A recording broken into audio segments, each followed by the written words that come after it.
What's up guys, today's deck profile is going to be on Valentina, the Plotting Lord of the Seas. This deck profile was actually really hard to put together. It took me like forever to get all the ratios down. Once you see it, you're going to think I'm crazy because it's so regalia heavy that it seems really basic and simple. But there was something about like deciding to run, I only run 3 of each regalia over 4.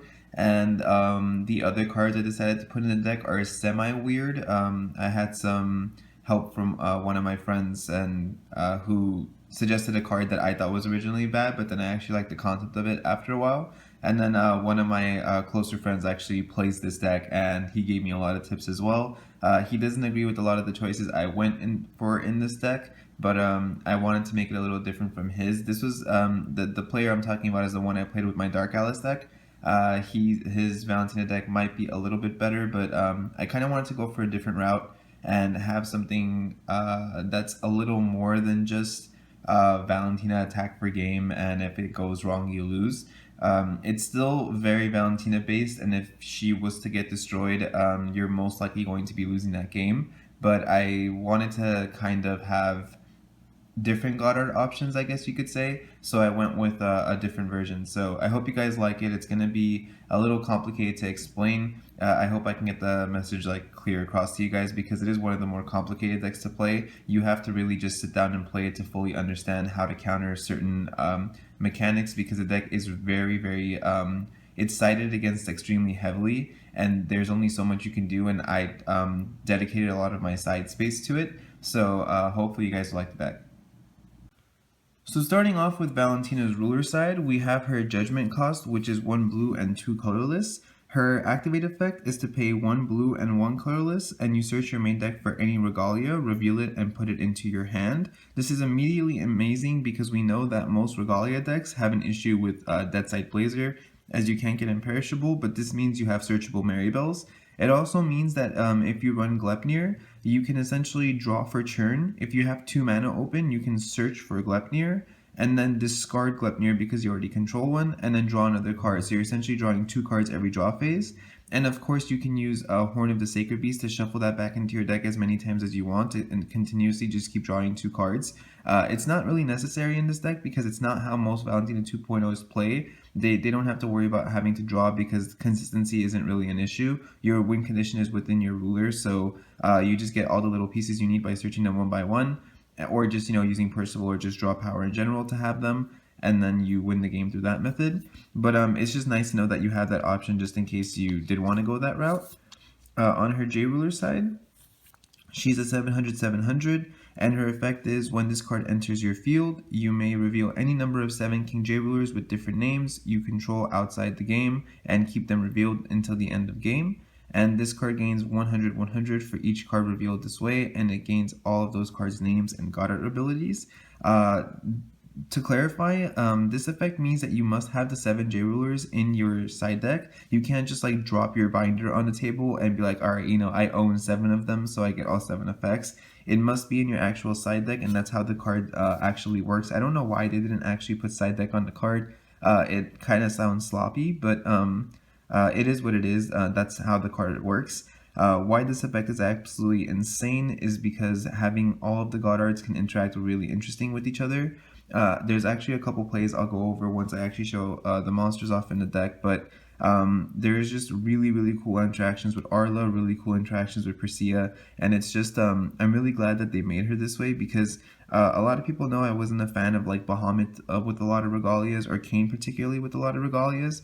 Not because those decks aren't good or anything, but just because I feel like it takes a lot of interaction out of the game. It's very just rush for damage and that's it. But Valentina's kind of close to that, but the only difference is that she can actually interact with all of those J rulers and have really interesting concepts of how the field plays out. So I could at least appreciate that concept. It wouldn't be a type of deck I would personally play, but if people like those kind of regalia decks, I feel like Valentina is really fun to look into because she's actually like a ton of fun. And then for the magic stones, I'm running 4 rulers Memoria. This stone says that it comes into the field rested if you don't control regalia. So always make sure, as forcible players, we've always been used to like tapping for a stone and then playing your cards even if you have 0 cost cards amongst them. But always make sure you play your regalias first and then tap first stone, because on the off chance you have like, let's say 4 regalias in your hand and you tap first stone first, this will come in rested. And even if you like play 4 regalias and look at your opponent like, come on man, like I had them, just let me recover it, you might be playing at some like crazy rule shock, which is just like, nope, you should have played them first, you know, you don't get to take them back. So just always make sure you tap for your you play your regalias first and tap for stone second. Next is Magic Stone of Moonshade, which I run 4 of. Most people would think I'm crazy for running this, but it literally doesn't matter. As someone who's playing Dark and has the access to Blazer, Deathscythe, and Barrier of Shadows in my side deck for the Dark Alice deck I'm playing, I can 100% say that against the Valentina deck like this, there's nothing you can do game 1 unless you're maining Blazer and Deathscythe, and even then she has still a really, really good matchup against you. You would have to have the Barrier of Shadows main to even stand a chance, and it doesn't matter. Like game 1 is going to go to the Valentina player, and you have no choice but to almost just scoop and walk away, unless like on the off chance that you're playing like Red Rush or you have a really aggressive deck and they open somehow just really, really horrible even after Mulligan, and you open like super perfect for Red Rush, then maybe you can use the fact that they're burning themselves to your advantage. But just the sheer amount of power that a Valentina 2.0 deck has, not particularly even mine, I just mean in general, like a decent list Valentina 2.0 deck is almost always, like 95% of the time, going to be winning game 1, and there's absolutely nothing you can do about it. It's just too good. So it doesn't matter if she burns herself, because you're not tapping for 10 stones anyway, so you're not going to be using these quite often. If you get unlucky and hit, like, let's say all 4 on the first 4 turns, maybe then it'll be kind of hindering because you're paying a lot of life. But I'm even like pretty confident that even in that situation you would win the game. Like there's no reason not to run the Moonshades. And then I run 1 Magic Stone of Hearth's Core. I'll get into why I run this later on, and 1 Magic Stone of Light Vapors. Most people run 4 of Light Vapors, but I didn't like the fact that I have a red creature in here that's really important to me, and I wanted to be able to play a turn 2. So these stones make it so that I can play that card turn 2 while still having first turn Perceval and Cheshire if I hit this. And then if I hit the Hearth's Core in turn 1, I don't have the life Perceval, but I do have Cheshire life. So unless I hit the Hearth's Core, which will hinder me a first turn Perceval play, if I have the Cheshire, I'm still safe and I could still go on with my play. For the Resonators, I'm running 4 Percevals. Perceval is always going to be the best white card in this deck. There's nothing you can replace it with that would probably be better, unless people start maining Barrier of Shadows, which I haven't really sided against super heavy against it. When Perceval enters, you check the top 5 cards of your deck. If there's a Regalia or Knight of the Round Table amongst them, you can add it to your hand. This is of course amazing because you run so many Regalias. It's very rare you're going to miss. On the off chance you do miss, you can just hit another Perceval possibly and just add that to your hand, so that's always fine as well. 4 Cheshire Cats. Cheshire is really important too because not only is it a blocker, but you get to just shuffle through your deck as fast as you can and get any missing Regalias you might need outside having to just search for them from Valentina. The red creature I was talking about is Sylvia's Clanmate. My coworker told me about this card and I totally shrugged it off because I didn't think it would be good, but there's different reasons of why this card is good and it's not what most people would think. So what this card does is you can banish it and it makes your judgment cost to 1 void less. And normally that means, oh, so I could deactivate, Valentina on turn 3 with 2 stones because I could banish this and pay 2 and she needs 3 to deactivate, opposed to having to pay the 3 cost and wait till turn 4. But the thing is that's not always the case. Depending on what deck you're playing against, if you're playing against something that has red-black, I wouldn't risk doing that on the off chance that they have the Flame of the Outer Worlds anyway, unless you drew like 2 Marybells or something. And if you're playing against a non-dark deck, you're totally safe to do that. You're going to be winning that game regardless, just because how hard it is for the game 1 against those kind of decks. But what makes this card good isn't the fact that it just makes your judgment cost less. There's like all these little things that feed into it that make it so great. But it's the fact that if you play this on turn 2 and your opponent's anticipating that you're going to deactivate turn 3, they have to now change their entire setup on their turn to kill this creature, opposed to trying to go for what their normal play was. If I'm using my Dark Alice deck and I went turn 1 Rasputin and you had gone first and you had hit, let's say, a Perceval, and then on my turn, I have like a Laura in my hand and a Nyarlathotep and a Haster, and this is what you had played on your turn too. I can't Nyarlathotep you anymore and go for the hand control to get cards as soon as I can in your graveyard. I have to use the Haster play, which is essentially the play I wouldn't want to do to waste on something like this because it's so small.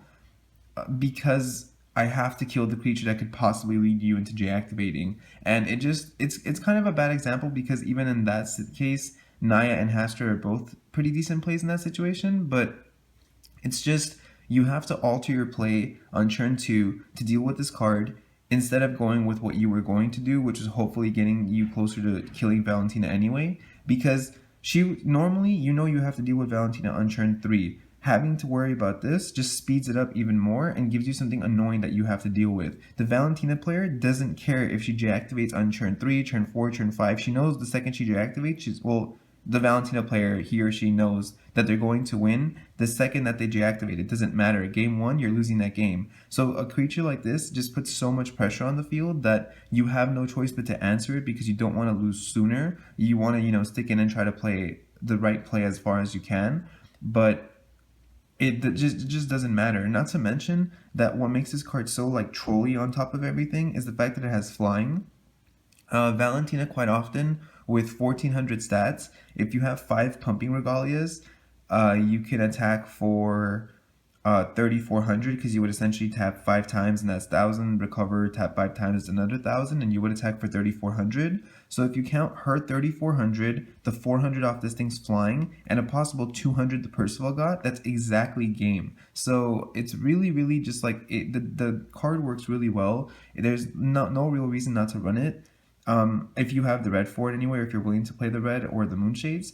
But what I also like about this card is the one flaw in Valentina I found is I really like using Rezzard's effect, but it's hard to have Resonators in my graveyard to banish because Cheshire gets shuffled back in, so the only Resonator I ever really have is the Percevals, and so this banishing to let you deactivate early not only feeds that cost, but it also feeds one of the monsters in the graveyard you can banish with Rezzard to use the God Art for his effect. So it's like a little interaction like that, but I actually quite like it. I feel like it's nice that it feeds into more than just one thing. Plus, just flying 400 is really good.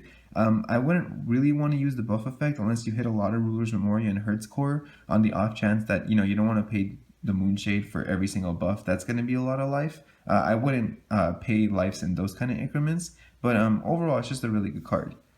And then this is my favorite interaction with the deck. I actually double checked this with Matt Cosmore for anyone that might be considering this doesn't work, but I run 1 of the fire, 1 of the light, 1 of the water, and 1 of the green for Sacred Beasts. People might find this gimmicky, but I have a spell card in here. Come on, Qing Long, you gotta stay. But yeah, what this does is Persea's God Art says that you can pay 3 green and X to activate her God Art, and her God Art is whatever you paid for the X cost. You can search that many different named for Sacred Beasts from your deck, put them in your hand, and then summon them onto the field. So essentially, you have to pay the 3 green just to activate the God Art, and then if you pay 1 for the extra, you can add, let's say, a 1 for Sacred Beast and summon it. If you pay 2, you could do 2. If you pay 3, you could do 3. If you pay 4, you could do 4. So essentially, you would have to pay 7 in order to do this.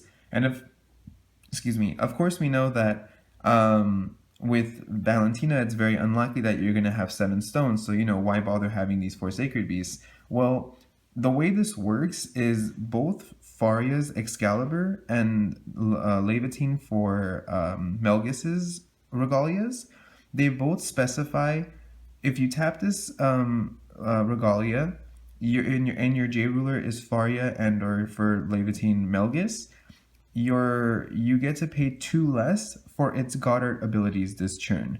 It doesn't specify for Melgis's God Art, it just has to be Melgis or Faria's name. It then makes your God Arts 2 less. So what you can do is you can tap, let's say, Laevateinn during draw or Excalibur during draw, or let's say 1 of each, and then, recover and do it again.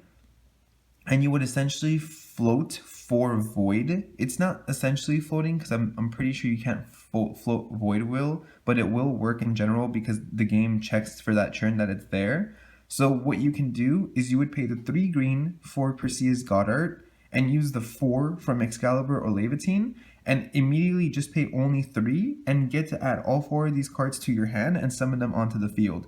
And that's absolutely insane. Like, as if the fact that she was attacking with so much damage wasn't enough, you now get a swiftness monster that can get damage in, most likely killing one of their cards. You get to heal life, which is amazing because you're using Moonshades. You get to bounce a Resonator that possibly could be blocking, and you get to draw a card. And what's so great about this is you can always do this as you attack. So let's say you attack with Valentina and they block with something, and they block with their own Perceval, let's say. You can activate the Goddard, you would put all these into the field. Your Firebird would then kill the Perceval because it does 800 damage to it. You would life gain, you draw a card, and the turtle can even like bounce one of their other Resonators or bounce your Perceval back so you can use it again. And you would get the damage through. So that interaction alone is absolutely amazing. I wouldn't run more than one of each of these just because I feel like I don't want to like double up in my hand with them or see them at all. And if I do see them, I have spell cards that'll help mitigate it as well as Cheshire Cat, which I'll get into once I get to the spells. So the only non-regalia spell card I'm running is Laying the Foundation at 3. This is the card I'm talking about that helps the 4 Sacred Beasts play. This card says draw 3 cards, then put 2 cards from your hand on top of your deck in any order. And what makes this so good is, like Cheshire, you can stack cards on top of your deck, and most of the time you can either use this to set up Perceval if you want to really be safe, because my friend plays like 20 regalias, I think, and he's missed with Perceval like 4 times, like in one tournament, which is absolutely insane. Like it really does happen. And it's just, it's better to be safe than sorry. I wouldn't always specifically use this to set up. It's just really good to have the draw power from it as well. But it's nice to know that you can use it for multiple things.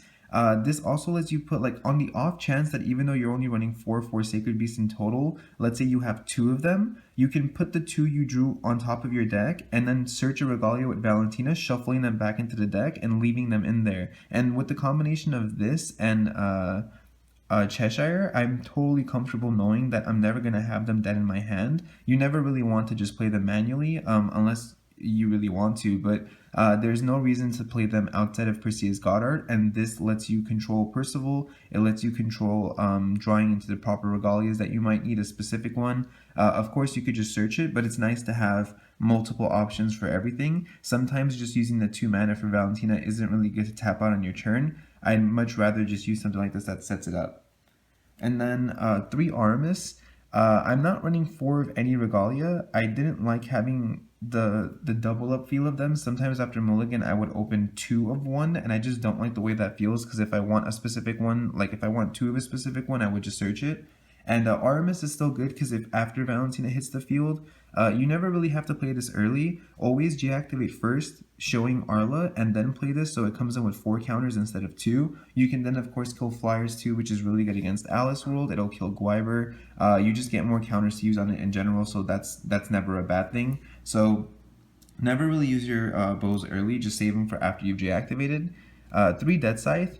Deathscythe is coming after Bow because the bow obviously represents Arla's regalia, and this interaction is absolutely insane. But another interaction you can do with this deck is Deathscythe says that if you have Rezzard and you've tapped this, any damage Rezzard does to a creature and puts it in the graveyard, if it kills something, you can take control of it. And what you can do is you can use Arla's Goddard so that every time a creature or Jailer you control attacks, you do 400 damage to a Resonator your opponent controls.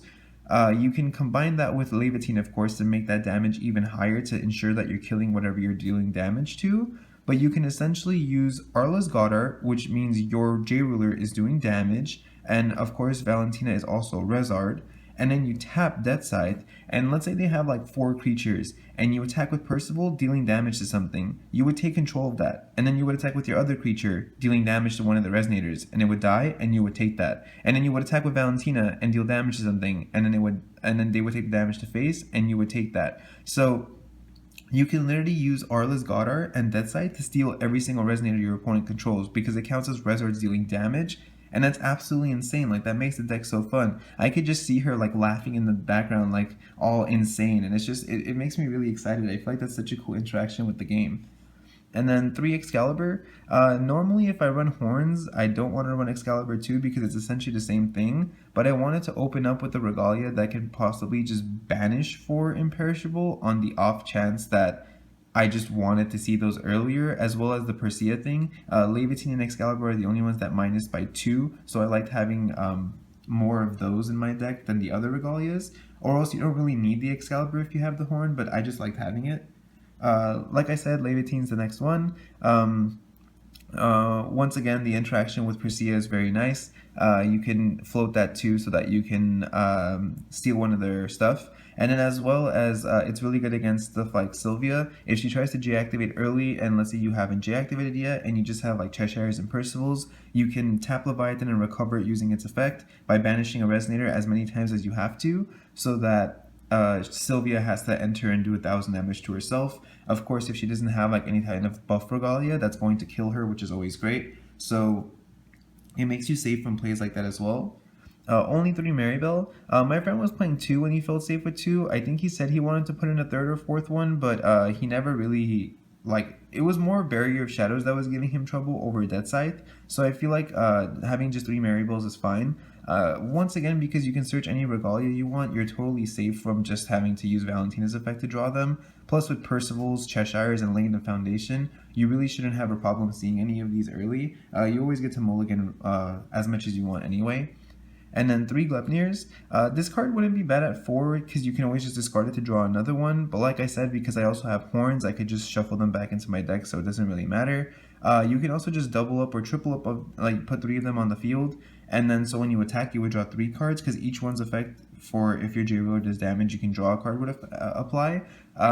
It's not always necessary because even when Valentina is top decking, she's probably still going to win game 1. It really doesn't matter. But it's nice to know that you're safe from all of those kind of plays. And then on the off chance that your opponent's using Red Rush and you do want to actually kill their Resonators and you don't always have enough for the God Art, maybe you just deactivated, you can always, like, let's say if they have like a tapped Snow White, tapped Lancelot, you can use Glepnir after you've copied the original Valentina's effect, and then this would recover the Lancelot. You can then swing into the Snow White, forcing the Lancelot to block, and then maybe shoot the Lancelot with 2 bows, and then Valentina will hit the Snow White, tapping Deathscythe so that when it dies, it adds it onto your field, and then you could swing with Snow White, and you would kind of control the red player's field as well. So I like the fact that this can recover stuff because it works with the bow. You can force them to block and then just kill it with the bow. So it's just good overall. I really like the interaction with Glepnir.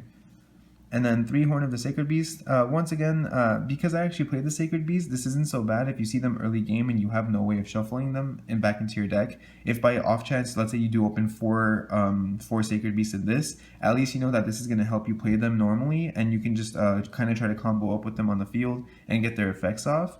I was testing fairies at one point when my friend was using his Valentina deck, and he has 4 Sacred Beasts actually in multiples. It's not just one of each in his deck. And every time I would go first turn Wind Sprite, and I was setting up a turn 2 Vivian, he would play this, use his first stone, and then summon the Fire Chicken and deal damage to Wind Sprite, killing it. And it was so frustrating because I was like, man, like, you just killed my whole total churn, and then you get to swing in for 400 too. So it's generally it's not a bad card to play just normally. I just prefer controlling it within my deck to then play with the Perseus Goddard. Moving on to the side deck, I have Faria, of course, Melgus, Arla, Rezzard, Percea, Machina, and Valentina. Like I said, I think it's super important to be able to play all 7 of these. There's no reason not to. You have enough side space to play against everything because, like I said, the only thing that stops this deck is Barrier of Shadows, Deathscythe, and Blazier. And most of the time, they're going to use 4 Deathscythe and 4 Barrier of Shadows. Unless they don't have enough black to play 4 of the Barrier of Shadows, they might play 3. So essentially, they're siding in 7 cards. So if you have at least around 7 cards, you should be fine. If you have 8 cards, that's another possibility as well. The other card I side that I haven't seen a lot of the Valentina players side is the original Alice. Why I think this card is so good is because all you have to do if you have Alice is mulligan really heavy for Marybell so that they can't Flame of the Outerworld her. And then at this point, you have access to all the colors anyway. In game 2, when you're prepared for them being sided against you, you can have the light to heal off the Moonshade, the blue to keep drawing cards, the green to destroy the Barrier of Shadows, because if she pays green, it destroys an addition. The black to discard cards out of their hand to keep them from actually having answers, and the red to destroy monsters on their field. So essentially, she's just a little bit weaker than Valentina, and unless they open like Double Flame or something, you're totally safe using Alice over the Valentina, and she comes better suited to fight against the Barrier of Shadows. Not to mention, it's just you have to be careful with the Deathscythe Blazer, but even then, she deactivates for so much less, especially if you have Sylvia's Clanmate. If they have, let's say, one Barrier of Shadows, the Clanmate's one is already fighting that as well, and then you can pay like one black, one green, enter the field, destroy the Barrier of Shadows, and then like get a card out of their hand, and then swing for a bunch of damage if they don't have the Deathscythe on the field. Most of the time, they're not going to have the Deathscythe on the field because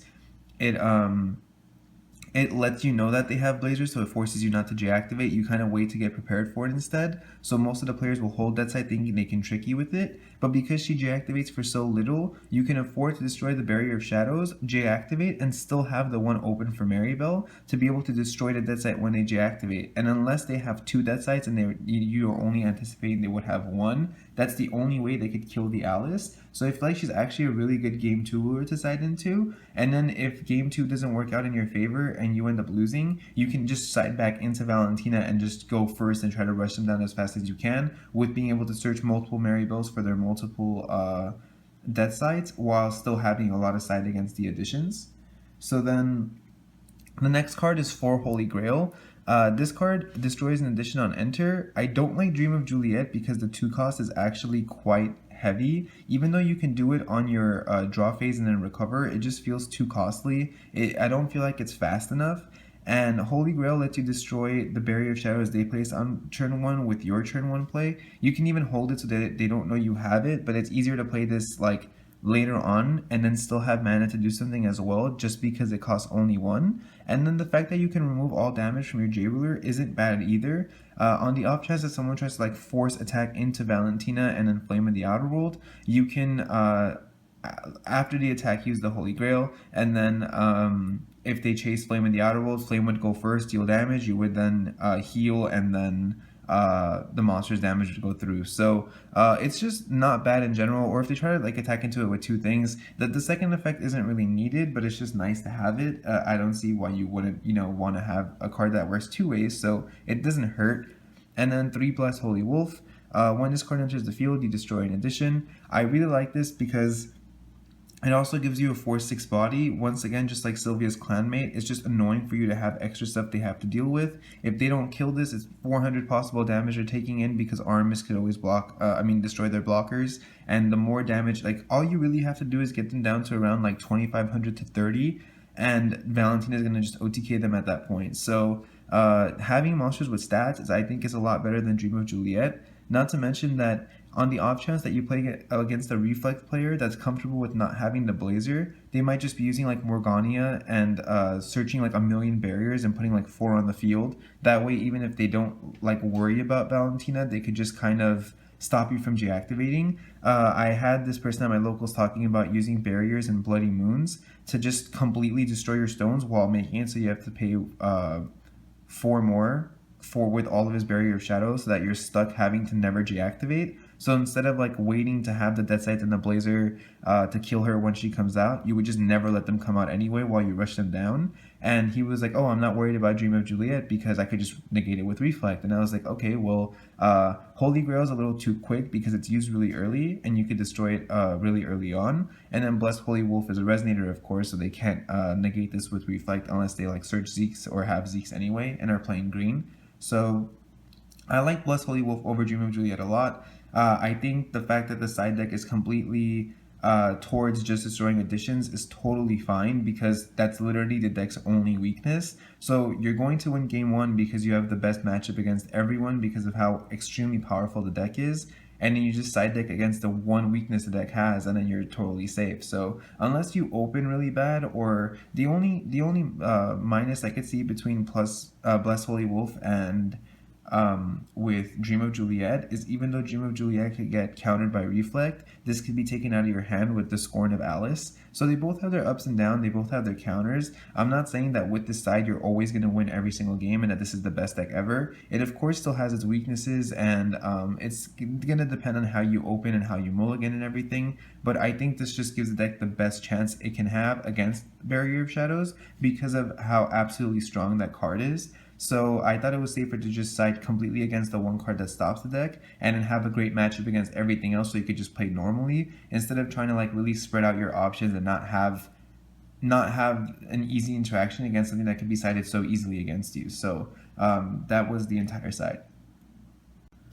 So that was my Valentina deck profile. I hope you guys really enjoyed the video because I put a lot of work into making this deck as perfect as I could think it could be. I really hope that it plays out well and you guys can play test with it and enjoy the way it plays. It does take a little bit of a learning curve because you have to know when to use your laying the foundations, when to stack the proper cards, and when to use them. But it's not so complicated. I mean, I think the Reflex 6-stage deck was a lot more complicated, for example. So all the Valentina players out there can hopefully just enjoy this list. If you guys do have any comments or suggestions, you can always just leave it in the comment section below. I almost always reply to every single comment I have, so if I miss it, I'm sorry. I work literally all day, Monday through Friday, so I literally film in the morning and then work all night, so it's sometimes hard for me to get back to you guys. I even take my breaks to like check my comments and make sure I respond to everyone. So I hope that that's, showing that I really do care and I want to get back to everyone as soon as I can. And if you guys haven't subscribed, please make sure you do because I have Fairy Alice's deck profile coming tomorrow with a bunch of the starter deck box openings coming next week. And I'll definitely catch you guys next time.